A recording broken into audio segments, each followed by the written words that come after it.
حضرت امام احمد بن حنبل رضی اللہ تعالیٰ عنہ، ان کے ہاں آٹا ختم ہو گیا ایک دفعہ، آپ کے خدام نے آپ کے بیٹے کے گھر سے آٹا لایا اور آٹا لا کر اسے روٹیاں بنائیں اور وہ روٹیاں حضرت امام احمد بن حنبل کی خدمت میں پیش کی۔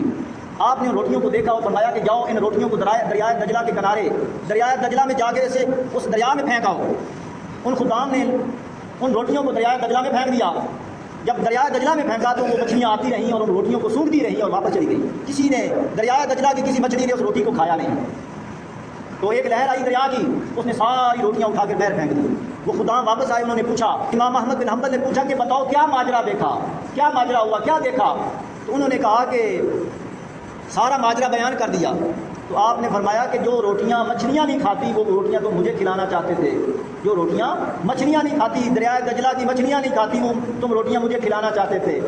تو لوگوں نے وجہ پوچھی کہ حضور بتائیں اس کی وجہ کیا ہے؟ آپ نے فرمایا کہ اس کی وجہ یہ ہے کہ میرے بیٹے نے یہ آٹا اس وقت خریدا تھا جب وہ بغداد میں قاضی تھا، جج تھا، اور ایک دراز مدت تک وہ جج رہا، اس کرسی پر رہا، اس عہدے پر رہا۔